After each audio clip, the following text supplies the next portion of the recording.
Hello students, this is Chandrashekhar Sain from government polytechnic college Ajmer. आज के video lecture में हम जो हमारा सब्जेक्ट है इलेक्ट्रिकल मशीन सेकंड कोड है उसका EE306, उसके अंदर एक बहुत ही इम्पॉर्टेंट और बहुत ही अच्छा जो टॉपिक है टॉर्क स्लिप कैरेक्टरिस्टिक्स, उसके बारे में डिस्कस करेंगे। Torque slip characteristics is a basically characteristics of induction motor, 3 phase induction motor, जिसको कि जानना, जिसके बारे में नॉलेज होना बहुत ज़रूरी है। तो आइए शुरू करते हैं आज का video lecture, that is torque slip characteristics. देखिए यहाँ पर मैंने लिखा है torque slip characteristics of an induction motor. तो actually torque slip characteristics basically represent करती है एक रेक्टेंगुलर हाइपरबोला को। इसकी जो शेप होती है वो रिप्रेजेंट करती है रेक्टेंगुलर हाइपरबोला को। दूसरी बात यह है कि जो ग्राफ है वो चेंज होता है from the different value of slip, क्योंकि ये जो कैरेक्टरिस्टिक्स है वो टॉर्क और स्लिप के बीच में ही है। तो हम डिफरेंट स्लिप्स पर डिफरेंट टॉर्क की कंडीशन को फाइंड आउट करते हैं, देखते हैं कि कब टॉर्क हमारा ज़ीरो होता है, कब टॉर्क हमारा रनिंग होता है, कब हमारा टॉर्क मैक्सिमम होता है और कब टॉर्क हमारा डिक्रीज़ होता है। तो ये जितनी भी इसकी जो वेरिएशंस हैं हमको अकॉर्डिंग टू स्लिप यहाँ देखने को मिलती है। ठीक है। नंबर 3 है टी मैक्स। टी मैक्स का मतलब है हमारा मैक्सिमम टॉर्क। ठीक है। When R2 equals to SX2, this is the condition when we get the maximum torque in 3 phase induction motor. What should be? It should be that R2, the rotor resistance should be equal to the multiplication of slip and rotor reactance। ये बहुत important हमारा जो point है वो ये है कि जो मैक्सिमम टॉर्क है हमको कब मिलेगा। मैक्सिमम टॉर्क हमको एक कंडीशन में ही मिलता है कि जब रोटर का रेजिस्टेंस उसके रिएक्टेंस और उसके स्लिप के मल्टीप्लिकेशन के इक्वल हो जाता है, then we get the maximum torque. और इसकी इक्वेशन को जिस प्रकार से हमने जो डिराइव की थी वो ये है कि maximum torque equals to K into E2² upon 2X2। बहुत सिंपल सी इक्वेशन है, इसको आप ध्यान में रखिए और 2-3 बार आप इसको राइटिंग करेंगे तो मेरे ख्याल से आपको याद हो जाएगी इक्वेशन से। नंबर 4 पॉइंट है the torque is measured is of the short time overload capacity of the motor. तो एक बेसिकली टॉर्क को हम फाइंड आउट करते हैं, उसका कारण ये होता है कि अगर मोटर किसी केस में थोड़ी सी ओवरलोड कैपेसिटी से मोटर चले कुछ समय के लिए, तो वो हमारी मोटर का जो ऑपरेशन है वो स्टेबल होना चाहिए। ठीक है। जैसे मान लिया कि किसी मोटर पे 1 किलोवाट का हमको लोड देना है और गलती से या थोड़ी सी देर के लिए हमने उस पर 1.2 किलोवाट का लोड दे दिया, तो ऐसा नहीं कि मोटर बंद हो जाए। कुछ उसमें कैपेसिटी होनी चाहिए कि उसकी जो डिज़ाइन वैल्यू है, उसकी जो रेटिंग है, उससे भी वो ज़्यादा लोड अगर उस पर दें तो मोटर बिना बंद हुए चल सके। तो ये उसकी कैरेक्टरिस्टिक्स कहलाती है। तो इसकी टॉर्क स्लिप कैरेक्टरिस्टिक्स में हम आगे थोड़ा यही देखेंगे। देखिए जो टॉर्क स्लिप कैरेक्टरिस्टिक्स है उसको मैंने यहाँ पर 3 रीजन्स में डिवाइड किया है। There are 3 reasons in which we can divide the torque slip characteristics. Number first is the low. Number first क्या है यहाँ पर देखिए, लो स्लिप रीजन। ठीक है। यानी कि ये वो रीज़न है जहाँ पर स्लिप की वैल्यू बहुत कम है, लो है। ठीक है। Number second is the medium slip region, जहाँ पर स्लिप की वैल्यू हम थोड़ी सी इंक्रीज़ करते हैं। और हाई स्लिप रीजन, जहाँ पर स्लिप की वैल्यू बहुत ज़्यादा होती है। ठीक है। तो देखिए स्लिप की वैल्यू लो का मतलब क्या है, when slip is equal to 0। ठीक है। स्लिप की वैल्यू 0 है, इसका मतलब हमारी जो रोटेटिंग मैग्नेटिक फील्ड की स्पीड और इंडक्शन मोटर की रोटर की स्पीड, दोनों स्पीड अगर इक्वल है तो वहाँ पर हमारा लो स्लिप रीजन कहलाता है।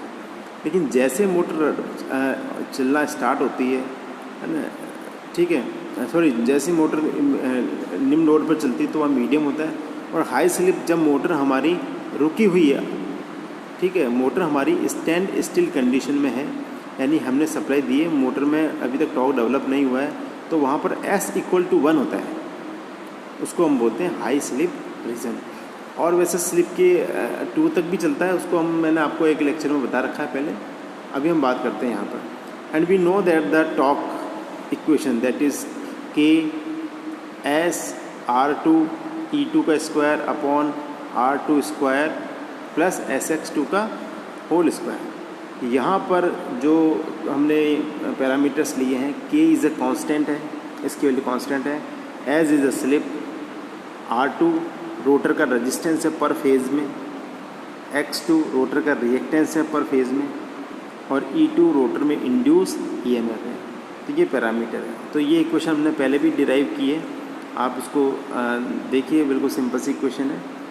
Then we come on the equation that is low slip region. अब देखो लो स्लिप रीजन में क्या होगा कि जब S की वैल्यू ज़ीरो है, ठीक है, तो T की वैल्यू डेफिनेटली ज़ीरो होगी। यहाँ देखिए S यहाँ पर न्यूमरेटर में है, अगर मैं यहाँ पर S equal to zero put करता हूँ तो ये पूरे को इसको वैनिश कर देगा, ये ज़ीरो में किसी का डिवाइड कर दिया तो T बराबर क्या मिलेगा हमको, ज़ीरो। इसका मतलब है S बराबर ज़ीरो है तो T बराबर हमारा ज़ीरो मिलेगा। तो कर्व हमारा ये देखिए इस पॉइंट पर स्टार्ट होगा, ये जो पॉइंट है यहाँ पर T S equal to zero है तो T इक्वल टू ज़ीरो है, तो our curve start from this point O, origin point, right. तो ये हमारा पॉइंट कहलाता है। सो अब S बराबर ज़ीरो कब होगा, when the NR equal to NS, यानी रोटर की जो स्पीड है वो हमारे स्टेटर की स्पीड के इक्वल होगी। स्टेटर का मतलब है स्टेटर की रोटेटिंग मैग्नेटिक फील्ड है, उसकी स्पीड के इक्वल होगा। Then we get the S equal to zero. It means है स्लिप विल बी लो, यहाँ पर स्लिप हमारी लो होगी। तो जब स्लिप हमारी लो होगी तो देखिए इस इक्वेशन में आपको ये जो पॉइंट दिख रहा है ये, ठीक है, S इंटू X2 का होल स्क्वायर। तो जब इसको हम मल्टीप्लाई करेंगे X2 से, जिसकी वैल्यू पॉइंट में होगी, इसकी वैल्यू भी पॉइंट में, और उसका स्क्वायर भी करेंगे तो हमको इसकी जो ये जो पैरामीटर इसकी वैल्यू बहुत कम मिलेगी। तो इस पैरामीटर की वैल्यू जो R2 जो हमारी है रोटर का रेजिस्टेंस, उसके कंपेयर में बहुत बहुत बहुत बहुत कम मिलेगा। तो इसको हम एक तरह से नेगलेक्ट भी कर सकते हैं। तो जब इसको नेगलेक्ट करेंगे तो हम टॉर्क बराबर क्या मिलेगा हमको, K1 हमारा नया कांस्टेंट है, S अपॉन R2।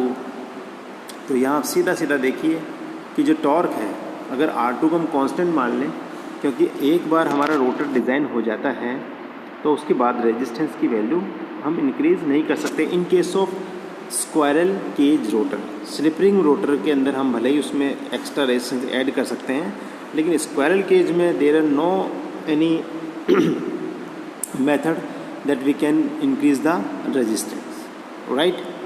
तो हम रेजिस्टेंस को बढ़ा नहीं सकते, तो ये हमारा कांस्टेंट हो गया। अब उस केस में हमारा T है, जो टॉर्क है, वो हमारा यहाँ पर देखिए टॉर्क हमारा इसके समानुपाती हो गया। Torque is proportional to slip. तो हमें एक स्ट्रेट लाइन मिलेगी। तो आप इस कर्व से देखिए, यहाँ पर हमें एक स्ट्रेट लाइन, ये देखिए ये स्ट्रेट लाइन यहाँ से यहाँ तक मिल रही है। इसका मतलब जैसे जैसे स्लिप की वैल्यू थोड़ी थोड़ी बढ़ेगी वैसे वैसे टॉर्क हमारा प्रोपोर्शनलिटी में इंक्रीज़ होता जाएगा, ठीक है। तो ये टॉर्क स्लिप कर्व हमारी इस जोन के अंदर बन गई, ये हमारा कहलाता है लो स्लिप जोन, ठीक है। तो ये लो स्लिप जोन हो गया, लो स्लिप रीजन हो गया। मीडियम स्लिप के अंदर क्या होता है, अब हमारा स्लिप की वैल्यू हमने यहाँ तक स्लिप की वैल्यू फाइंड आउट कर ली। अब हमारा ये जो रीज़न है, ये वाला रीज़न है, इस रीज़न में स्लिप की वैल्यू थोड़ी सी मीडियम हो जाएगी। तो जब स्लिप की वैल्यू मीडियम हो जाएगी तो देखिए as the slip increase, slip अगर बढ़ेगा तो हमारा क्या होगा, स्लिप बढ़ेगा और तो हमारा टॉर्क भी चेंज होगा। और यहाँ देखिए स्पीड हमारी डिक्रीज़ हो जाएगी। स्पीड हमारी, क्योंकि स्लिप बढ़ रही है इसका मतलब स्पीड हमारी कम हो रही है, स्पीड कम हो रही है और लोड हमारा बढ़ रहा है, लोड हमारा बढ़ेगा उस केस में। तो अब वापस ये इस इक्वेशन को हम देखते हैं। तो इस इक्वेशन में जब स्लिप इंक्रीज़ हो गया तो X2 से मल्टीप्लाई करके उसका स्क्वायर निकालेंगे तो that will be more than R2। अब ये R2 के से ये जिसकी वैल्यू है वो ज़्यादा हो जाती है। तब अब इस केस में हम R2 को नेगलेक्ट कर देते हैं और इक्वेशन को वापस सॉल्व करते हैं। तो then we get torque equals to K R2 upon S X2। तो हमें ये टॉर्क मिलेगा। अब यहाँ आप देखिए R2 इज़ अ कांस्टेंट, जैसा मैंने आपको पहले जिक्र किया था। X2 इज़ ऑल्सो कांस्टेंट, क्योंकि एक बार मोटर डिज़ाइन हो गया देन R2 और X2 उसका फिक्स हो गया। क्लियर है। Finally we get torque is inversely proportional to slip, या torque is proportional to 1/S। इसका मतलब है कि अगर टॉर्क स्लिप बढ़ेगा तो टॉर्क हमारा कम होगा, और स्लिप कम होगा तो टॉर्क हमारा बढ़ेगा। तो हम इस रीजन में पहुंच जाएंगे। यहाँ देखिए ये रीजन पहुंच जाएंगे। अब हमारा स्लिप बढ़ रहा है लेकिन टॉर्क हमारा धीरे धीरे कम हो रहा है, ठीक है। तो जब टॉर्क कम होता है तो मशीन हमारी ओवरलोड कैपेसिटी को भी वहन नहीं कर सकती है। तो ये हमारा अनस्टेबल रीजन कहलाता है। ये कहलाता है हमारा unstable region, and this is the stable region, right. तो ये हमारा सेकेंड रीजन है। अब हम बात करते हैं हाई स्लिप रीजन। तो हाई स्लिप रीजन की बात करते हैं तो beyond the maximum torque point, ये हमारा मैक्सिमम टॉर्क पॉइंट यहाँ पर है। इसके आगे टॉर्क हमारा क्या होता है, वापस से डिक्रीज़ होना शुरू हो जाता है और स्लिप हमारी इंक्रीज़ होना शुरू हो जाती है। So the motor slip slow down, अब हमारी मोटर स्लो डाउन हो जाती है और टॉर्क जैसे जैसे कम होता जाएगा। मोटर एक कंडीशन ऐसी आएगी जब मोटर स्टॉप हो जाती है, ठीक है। तो ये मोटर स्टॉप हो गई हमारी। Now the overload relay disconnect, जब मोटर का टॉर्क कम हो गया, मोटर का टॉर्क कम हो गया इसका मतलब ओवरलोड बढ़ गया उस पर। तो मोटर के ऊपर जो प्रोटेक्शन के लिए हमने ओवरलोड रिले लगा रखी है वो रिले ऑपरेट होती है और वो मोटर को डिस्कनेक्ट करती है सप्लाई से और मोटर हमारी बंद हो जाती है, ठीक है। इसलिए हमारा ये अनस्टेबल रीजन कहलाता है, क्योंकि यहाँ पर मोटर की कंडीशन अनस्टेबल होती है। जैसे लोड हमने थोड़ा सा इंक्रीज़ किया, क्योंकि स्लिप की वैल्यू ज़्यादा है, स्पीड हमारी कम है, तो मोटर रुकने का प्रयास करती है और मोटर अल्टीमेटली रुक भी सकती है, ठीक है। तो ये तीनों रीज़न के बारे में मैंने आपको बता दिया। अब फाइनली अगर इसका हम एक्चुअल डायग्राम देखें तो वो इस तरह से आपको देखने को मिलेगा। ये हमारा टॉर्क स्लिप कर्व है। हमने एक्स एक्सिस पे जो लिया है वो हमने स्लिप लिया है, ठीक है। और स्लिप की वैल्यू जो 0 से 1 तक यहाँ वेरी कर रही है, उसके आगे भी है, बट लेकिन हम यहाँ 0 से 1 तक ही पढ़ेंगे। यहाँ पर जो पॉइंट है एस एम, ये देखिए जो पॉइंट एस एम है, एस एम का मतलब है ये वो पॉइंट है जहाँ पर हमारा टॉर्क मैक्सिमम होगा। तो ये इस कर्व के लिए बात कर रहे हैं। रेड कलर, जो रेड कलर से डोनेट कर रखा है हमने, इसकी तरफ इस बात कर रहे हैं। तो यहाँ पर इसके लिए एस एम यानी स्लिप मैक्सिमम यहाँ ये होगी, ठीक है। वाई एक्सिस पे मैंने यहाँ पर टी मैक्सिमम वाई एक्सिस पे लिया है, ठीक है। टॉर्क हमने वाई एक्सिस पे लिया और ये जो हमने लाइन ड्रॉ की है ये हमारी मैक्सिमम लाइन की ड्रॉ है, यानी हमारी मोटर का कर्व यहाँ तक जाएगा। तो इसको मैंने लिखा है मैक्सिमम स्टार्टिंग टॉर्क, और इसके लिए मैक्सिमम स्टार्टिंग टॉर्क, ये रहा मैक्सिमम स्टार्टिंग टॉर्क। जहाँ पर S is equal to 1 line cut होती है, तो देखिए ये जो कर्व है फर्स्ट वाला, ये इस लाइन को यहाँ कट करता है, तो इसके लिए टॉर्क मैक्सिमम स्टार्टिंग टॉर्क इतना हो गया। और ये जो कर्व है जो हम पर्पल से दिखा रखा है, ये इस लाइन को यहाँ कट करता है, तो इसका मैक्सिमम स्टार्टिंग टॉर्क और मैक्सिमम टॉर्क दोनों इक्वल है, ठीक है। और कंडीशन आप देखिए मैंने बताई कि R2 is equal to X2, तो इस कंडीशन पे ये हमको कुछ इस तरह से मिलता है, ठीक है। अब यहाँ देखिए मैंने ड्रॉ किया एक कर्व, तो जैसे जैसे स्लिप की वैल्यू 0 है यहाँ पर कर्व हमारा 0 है। उसके बाद कर्व कुछ समय के लिए लीनियरली जैसे जैसे स्लिप बढ़ती है हमारा कर्व भी टॉर्क भी बढ़ेगा यहाँ पर। और बियॉन्ड दिस पॉइंट यहाँ पर हमको मैक्सिमम टॉर्क मिलता है, जहाँ पर हमको SM दे रखा है, मैक्सिमम टॉर्क कंडीशन यहाँ पर इसके कर्व के लिए है। फर्दर अगर स्लिप को हम इंक्रीज़ करते हैं तो हमारा टॉर्क यहाँ पर धीरे धीरे रिड्यूस होना शुरू करता है और ये टॉर्क हमारा इस तरह से रिड्यूस हो जाता है। यहाँ पर S इक्वल टू 1 यानी स्टैंड स्टिल कंडीशन है जब रोटर हमारा रुका हुआ है। तो हमें जब रोटर रुका हुआ तो इस मोटर के द्वारा इतना कर्व मिलता है। तो यहाँ दिखा रखा है कि जो रेजिस्टेंस की वैल्यू हमने यहाँ पर R21 यानी कि R21 इज़ द सबसे कम रेजिस्टेंस है, लोअर रेजिस्टेंस, तो हमको स्टार्टिंग टॉर्क मिलेगा। लेकिन जैसे जैसे मैं रेजिस्टेंस की वैल्यू बढ़ा रहा हूँ, देखिए रोटर के रेजिस्टेंस हमने स्टार्टिंग टॉर्क हमारा इंक्रीज़ हो रहा है, ये स्टार्टिंग टॉर्क इंक्रीज़ हो रहा है और ये स्टार्टिंग टॉर्क इंक्रीज़ हो रहा है। इसका मतलब है कि स्टार्टिंग टॉर्क वो डिपेंड करता है कि रोटर का रेजिस्टेंस कितना है। जैसे जैसे हम रोटर का रेजिस्टेंस बढ़ाएंगे स्टार्टिंग टॉर्क भी हमारा बढ़ता जाएगा। लेकिन there are limit to increase the rotor resistance. हम रोटर रेजिस्टेंस को बढ़ाएं, ये भी हमारी एक लिमिट होती है। ऐसा नहीं हम रोटर का रेजिस्टेंस बहुत ज़्यादा बढ़ा दें जिससे कि अदर जो लॉसेस है वो इंक्रीज़ हो जाएंगे, तो इस बात का ध्यान रखना है। और मैक्सिमम टॉर्क है वो रोटर रेजिस्टेंस पे डिपेंड नहीं करता है। मैक्सिमम टॉर्क हमारा रोटर रेजिस्टेंस पे डिपेंड नहीं करता, केवल स्टार्टिंग टॉर्क ही डिपेंड करता है।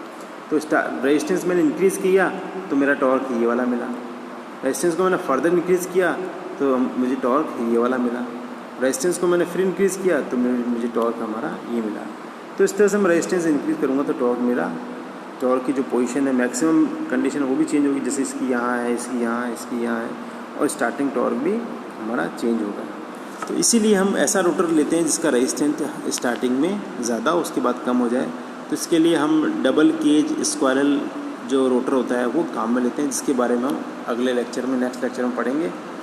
तो आज के लिए मैं अपना लेक्चर यहीं समाप्त करता हूँ। उम्मीद करता हूँ आपको टॉर्क स्लिप कर बहुत अच्छा समझ में आया होगा, और इसको आप दोबारा पढ़िए, वापस समझिए, तो आपको ये क्लियर होगा। ठीक है, तो आज का लेक्चर यहीं ख़त्म करते हैं। तब तक के लिए thank you so much, bye.